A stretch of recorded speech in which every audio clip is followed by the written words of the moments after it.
It's it.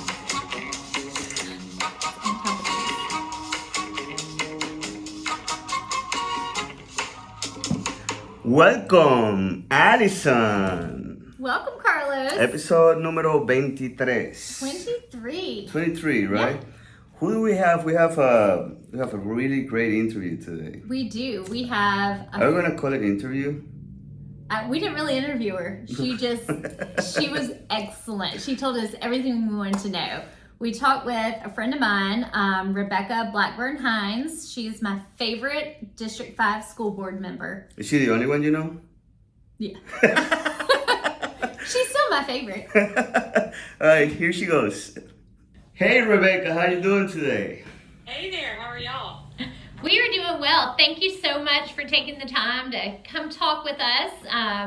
We've been trying to get you on for a while, but this week was perfect. So for those of you who do not know Rebecca, this is a good friend of mine, but also a leader in the Chapin community. She is chairman, is that the right word? Chairman of the District 5 School Board. So tell us a little bit about yourself. I know obviously that is not your primary paying job, but tell us how you got into the school board realm of politics, so to speak. Right, well, so I am Rebecca Hines. I have 3 kids, and with my husband Derek, and Derek is an educator. He was a high school teacher and football coach for several years and works at the College of Education now with USC. And when we decided to have a family, like I said, we have 3 kids. We have Harper is almost 10, Molly is 7, and we have a late in life surprise, Henry. He is 5 months old. And when Harper was starting to I'm sorry, I'm like all over the place. You might have to. No, that's fine. That's fine. Basically, what we want to know is how did you get involved into the? Okay. Mm-hmm. Right. So when Harper was getting to be school aged and we moved to Chapin, we started paying attention to our local school district because our kids were going to be in school. And like I said, my husband's in education, so we know how important it is to be informed and involved. Mm-hmm. So I started going to school board forums during elections and realized that at the time we had folks that had been on the school board for a long time. And I really knew nothing about school boards because when you don't have kids and, we had just bought our first house, when you're not in that realm, you really don't pay attention to how important a school district is to your community.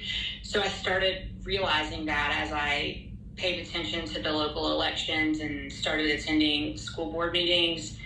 And I really felt like there wasn't a voice for parents, especially parents of young kids that were going to start from the very beginning and go all the way through, represented on the board at the time. And my husband and I talked about it, and because I was already so involved in the business community and we've lived here and we want our kids to be raised here and our grandkids to be raised here, we just felt a calling, and I felt a calling to be a voice. How long ago have you been? How long ago did I start paying attention? No, how long ago have you been involved in the board, or have you had a So when were you elected to the school board? I was elected in 2020, and I started paying attention to the school board in about 2017, 2018. So I attended school board meetings for a few years before I even decided to run. Mm-hmm. We had thought about, I had thought about, when I say we, my family does everything. We make our decisions together. So we had thought about that for a couple of years prior to me deciding to run. And honestly, when I made the decision to run, this was pre-COVID. So we had decided that, okay, well, in 2020, I'm going to run for school board. And COVID hit in March of 2020, and I was slammed because at the time I worked for the Chamber of Commerce, and I was working with small businesses that had, in an environment where everything had shut down and our schools had shut down. And I never would have imagined that in 2023 we would still even be talking about this. It is crazy how everything changed right in the middle of that decision to run for the board. And really, we've all kind of been learning as we go. We moved here 10 years ago. You know that I was in education for 10 years prior to that. And the reason we chose Chapin was for the school system. But honestly, even coming from the educator background, I didn't pay attention to a lot going on within the schools until 2020. So you really jumped in when everything was on fire. Everything was on fire, and everything about education is different now than it was 3 years ago. I mean, every conversation that you have, every priority that community members have, teachers have, students, parents, everything is different. And so, when you say different, Rebecca, can you explain a little more? Can you go deeper into why it's different? What's the main difference for you? Right. Well, I'm speaking as a parent and as a board member. I think one of the things that COVID really did was it made parents pay attention to what their kids were learning. I think that it shifted the way kids learn. And so we all kind of had to figure it out together, in the sense that, before COVID, you had textbooks and you weren't on the computer. And my kids weren't allowed to use technology before COVID. Mm-hmm. Now, everything has shifted to a technology-based learning system with Chromebooks and laptops and Google Meets, and your textbooks are on your computer and you're not carrying them around. And so, it's kind of, parents were having to teach their kids how to use technology. Kids were teaching their parents how to use technology. Parents were paying more attention to what they were learning in school because they were becoming the teacher for a while, especially when we were virtual and, even in a hybrid virtual model. And even now, parents are paying more attention because you're using that technology. And they're having to be more involved. I think that really put the focus more on what your kids were learning for a lot of folks, and how they were learning. And from an educator standpoint, all educators had to shift on how they teach because we have a school district full of amazing educators that prior to 2020, they learned how to teach in a totally different format. And they have completely shifted on a dime. I guess it wasn't necessarily overnight, because it did, we have had some wins and fails when it comes to online and virtual learning, but everybody has had to shift their mindset on how to teach and how to learn. And I think we're still kind of figuring that out. So, you have high school students right now that learn how to read and write with papers and pencils and books. And, I have an elementary school student that started kindergarten in COVID on a Chromebook, reading on a Chromebook, and learning that technology before she really learned the basics. So it'll be interesting to see how that all fleshes out. And I think we won't know the effects of it for years to come, for sure. And I understand the shift, and I understand why, but thinking about the different learning modalities, I have major concerns with everything being electronic. And well, that's human nature, to have a little bit of resistance to changes. But the fact is that what are you going to do if the government, the federal government, tells you have to leave your kid at home? Correct? Right. Well, the federal government should never tell you that you have to do something with your child. But I like that. What I will say is that when it comes to how we've shifted the learning model, we've talked about this in school board meetings, especially as we talk about curriculum or we approve textbooks and we've had different things come up on different ways of introducing material to students. The problem with us going all virtual the way that we did is that you can't put that genie back in the bottle. Mm-hmm. So we can't just shut down all of our Chromebooks and redistribute textbooks.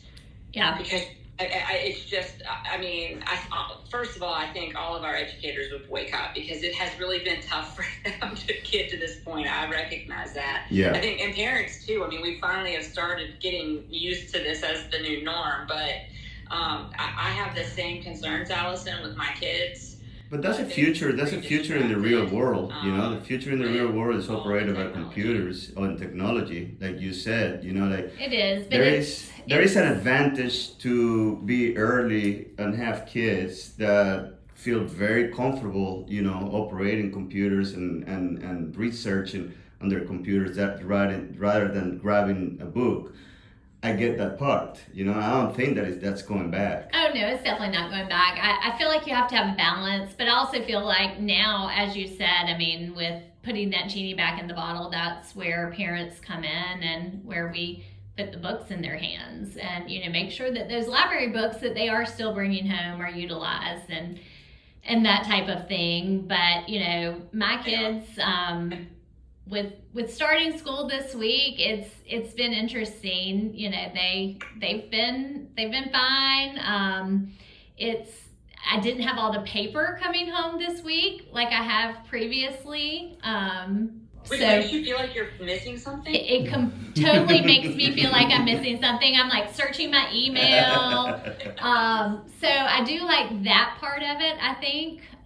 We're getting away from that some, but occasionally a piece of paper isn't bad as a reminder because I personally don't carry paper anymore. Everything is on my phone, on my computer, on the cloud. I embrace that technology part, and I appreciate it that all the teachers are making an extra effort to go that route because undoubtedly that's where everybody's going. It is. So I feel like that's been a big change in the district, but probably across the board in education. Obviously, the other huge change that I've seen since we moved here, and I think most other people have, is the increase in the amount of students and people and cars. And I think that has been the question of the week. So that was... car lines and all of the things. All of the things. Carlos and I had lunch together today, and he said, it took me 45 minutes to get my kid to school today. I said, well, I can one-up you. It took me an hour yesterday, and I'm a whole lot closer. Is that something, Rebecca, that you as a board can bring as an issue and can work and try to find a solution for it? So that is something that both the board and the administration are currently trying to address. Mm-hmm. We have a 5-year study that is, or a 5-year plan that is being presented to the district. We have hired consultants to review all of our facilities and our enrollment numbers across all 3 clusters. In Chapin, I know we see that growth exacerbated, probably more so than any of the other 2 clusters do, and that's reflected in our numbers. Sorry, what 3 clusters are you referring to? So clusters in District 5 are the Chapin cluster, the Dutch Fork cluster, and the Irmo cluster, and it's really geographically just the 3 little areas of our community. Mm-hmm. To where all the schools feed, with or all the school clusters. Neighborhoods so feed there's a high school, a middle school, and an elementary school, and there's an intermediate school.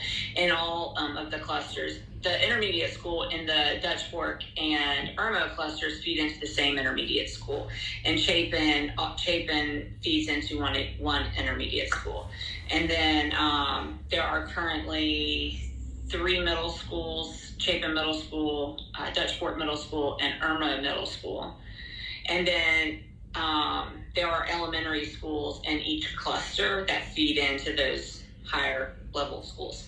I said that backwards, but that's, how those clusters work. Yeah. In Chapin, we have seen a lot of growth in the last 5 to 10 years.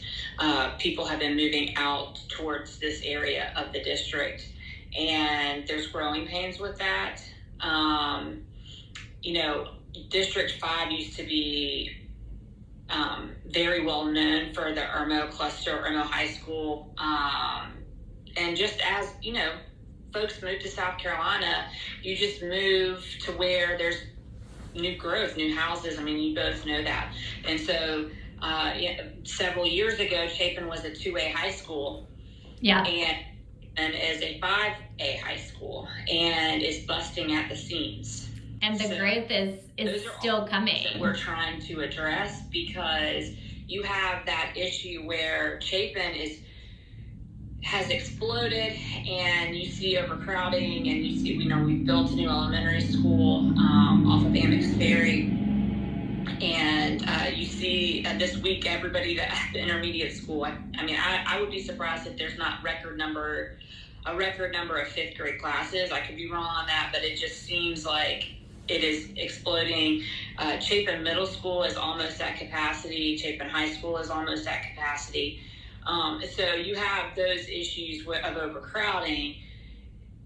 Whereas in the Irmo cluster, what you see is you have schools that have been there for a long time. So those facilities need extensive renovations or they need to be completely rebuilt. They need new construction. So we're building a whole new wing of Irmo High School. Irmo High School is, it has been built in stages, and there is just, there was an extreme need for a new facility for the students to learn in. And so you have elementary schools in the Irmo cluster that, have been around for 50, 60 years. Yeah.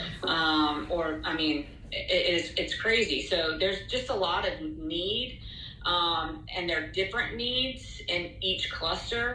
So that's one of the reasons why we're doing this study, to really, there was one done, an MB-Con study that was done several years ago, but we're doing an updated one just because of the growth that we've seen. And there will be some tough decisions to be made in our district. Is there a limit? Is there a limit of the students that you can get into any school? Like, is there a cap? Say what now? Is there a limit of a number of students that you can accept in any given school? There are capacity levels in each school. And I can tell you, in our Chapin schools, most of our schools are very close to capacity. So how does that work, Rebecca, though, with it being a public school? And I know for a fact, we were just talking about this, within a 5-mile radius from our office right now, there are 4 brand new neighborhoods going up that, those people will be moved into the schools probably by spring, definitely by next year, not to mention all the other neighborhoods that are expanding. But you can't turn kids away if they're zoned for the school. So you can't do that, but you can do what everybody doesn't want to do, and that is rezoning or redistricting, whatever you want to say. I think some folks like to say redistricting because it doesn't sound as bad as rezoning. I'm not really sure what that rationale is, but it's the same thing. It's rezoning, and you're going to have to shift those lines. And like I said, we're doing that study, and those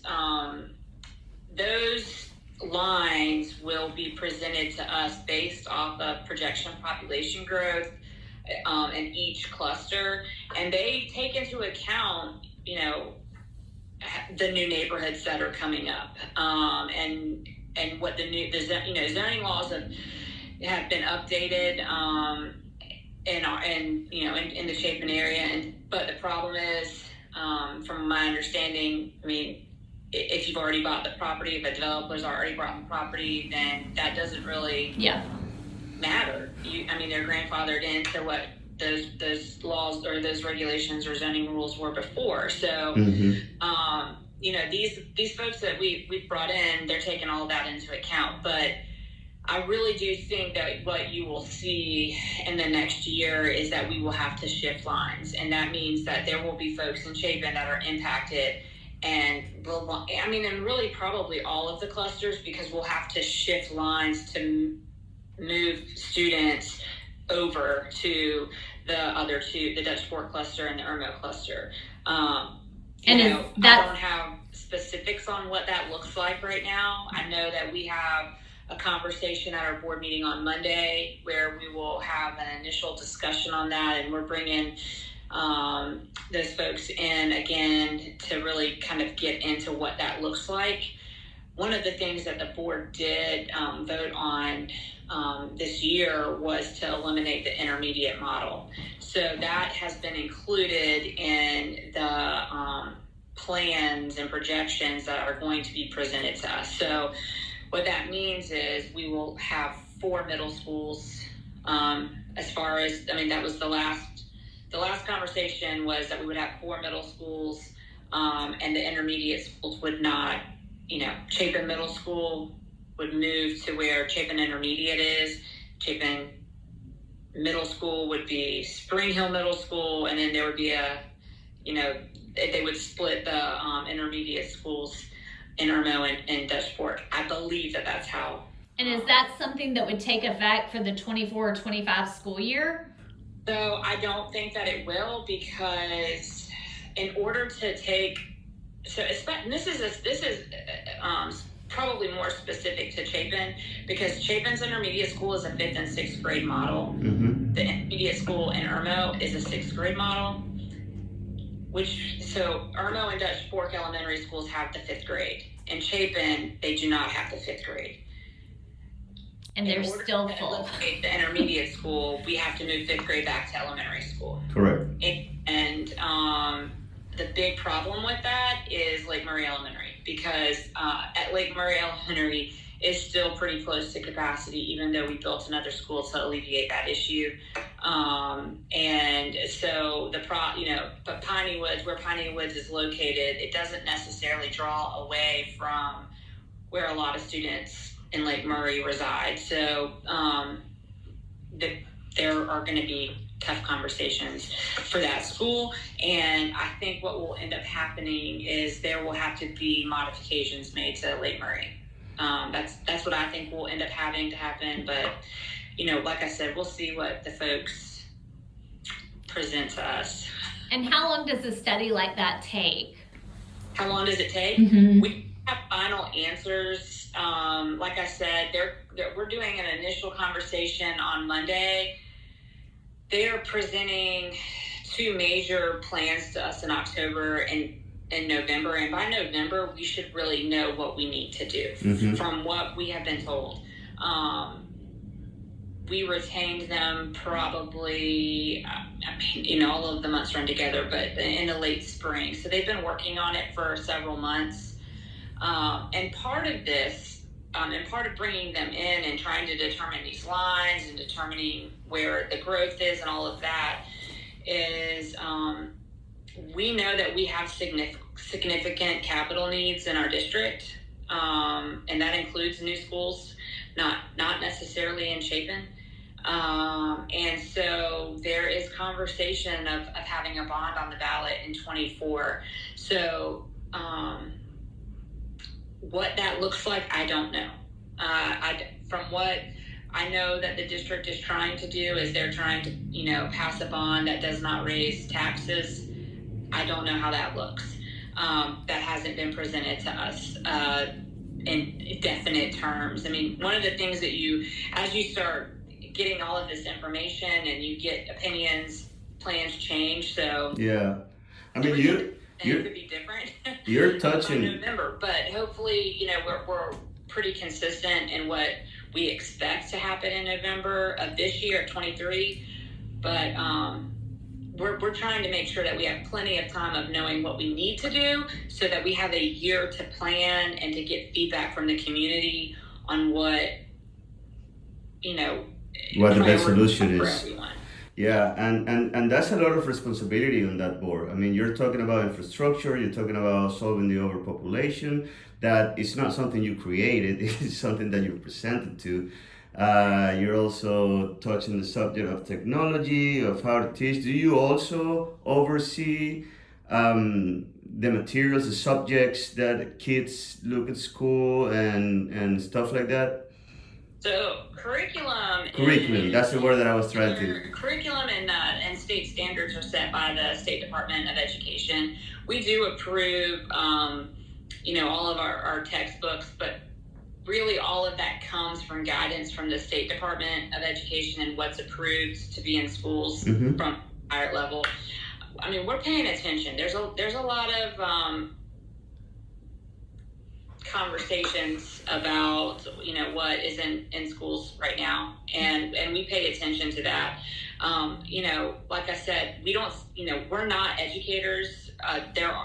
We have a former principal on our board right now, but really the 7 of us are representative of different types of professionals in our community, and we're not educators. So education curriculum is really set at the state level with the Department of Education, but we do pay attention to what is being taught in our schools as much as we can, from an oversight perspective, not necessarily an operational perspective. So you don't have a saying, let's say, yes, this is something that we want in our district, or no, this is something that we don't want in our district. We have a say that what is in our district has to be tied to state curriculum and state standards. So if something is in our and a state law, so that cannot be, obviously in your schools, but that is right now, a hot topic that we're all trying to figure out, because what's being put in schools now is not necessarily what was put in schools 10 years ago or 20 years ago, and it hasn't necessarily been, depending on who you talk to, updated in the curriculum. But those are conversations that we have, for sure. Gotcha. Y'all have a lot of responsibility. Yeah. And I feel like you get sometimes people give you a really hard time when you're trying to do the right thing for the children and the community, and it's a job you couldn't pay me enough to have. Cannot pay somebody enough. So I greatly appreciate you. But somebody has to do it. I will say this: if I were to say anything to just based, reflecting on some of our conversations, when you talk about what's in schools and car line issues and growth issues and all of those topics that get people pretty heated.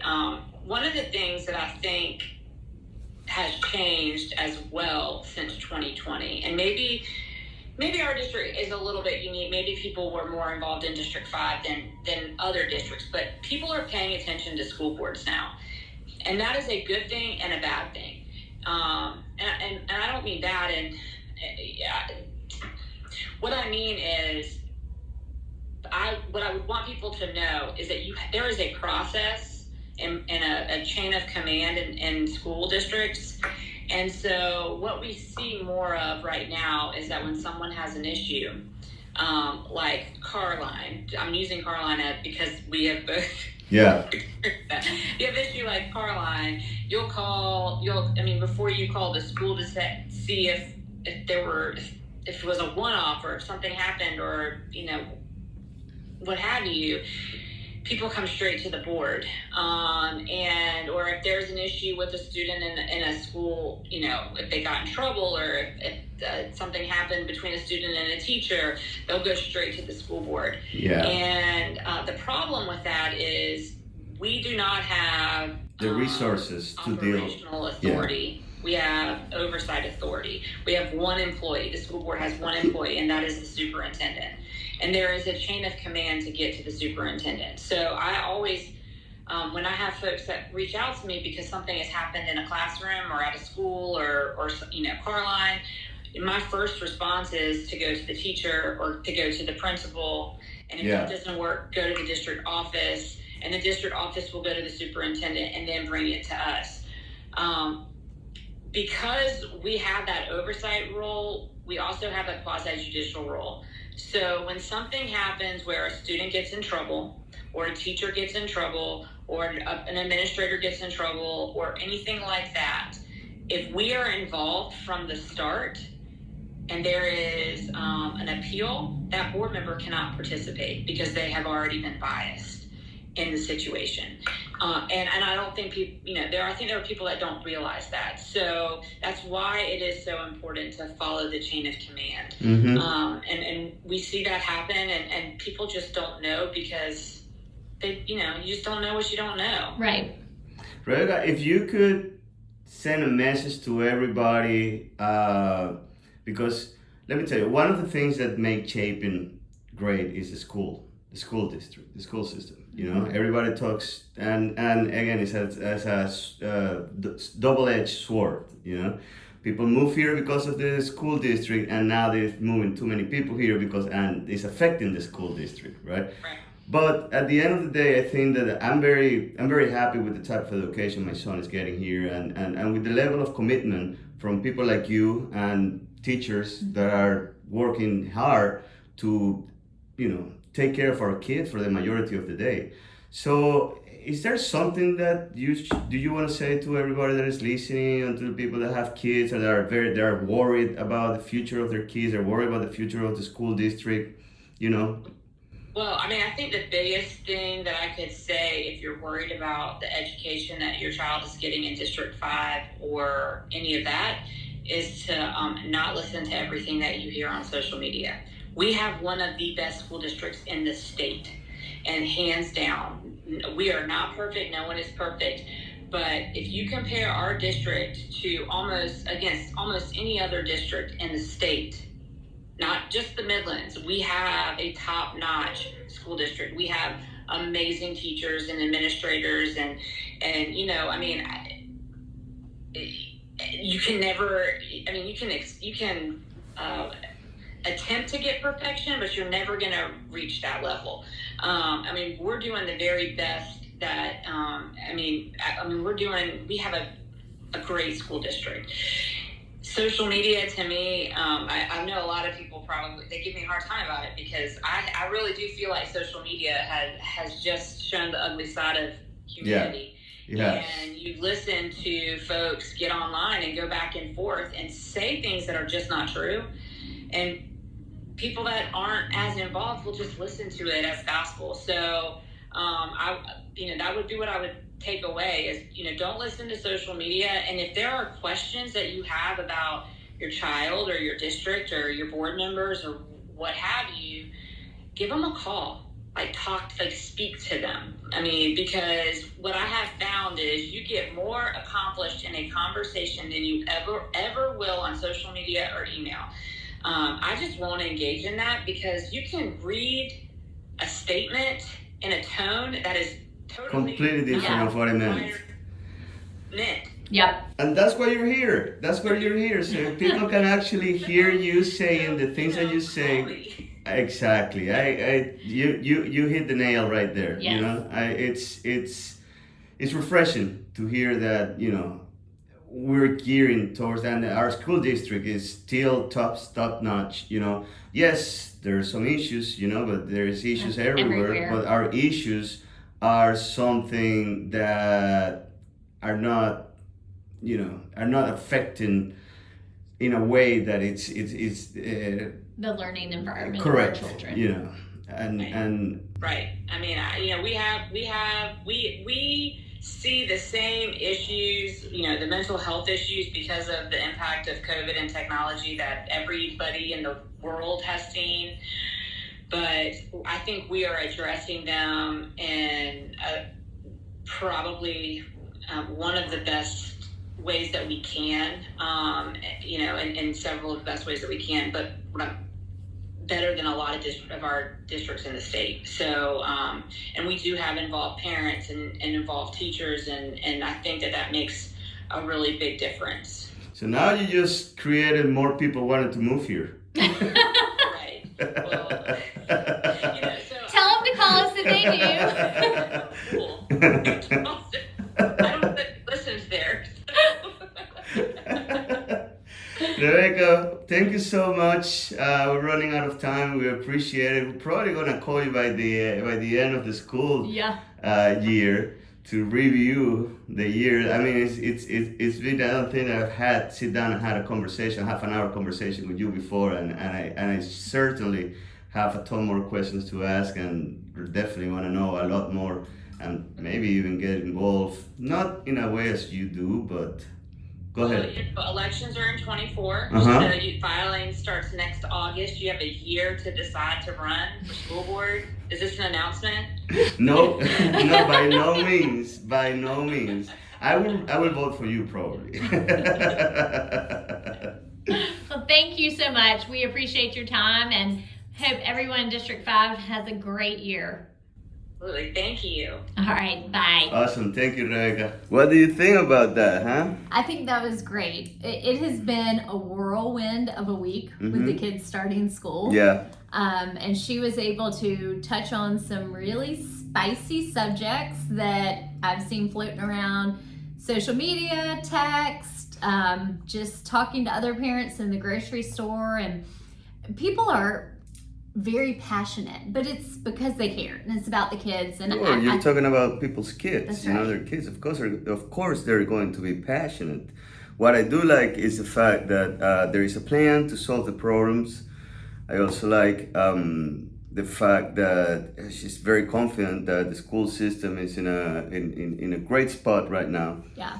You know, with some stuff that needs to be worked on, but I don't think there's anywhere that doesn't need work. Yeah. And I mean, just our nation in general, I feel like is seeing tremendous growth. So unless you're in a very rural community, Yeah. I would assume that most really good public school districts are That there will dealing be with growth. this at the same Yeah. time as we are. you know what I want to do, Allison? I want to invite her over as soon as that study gets done.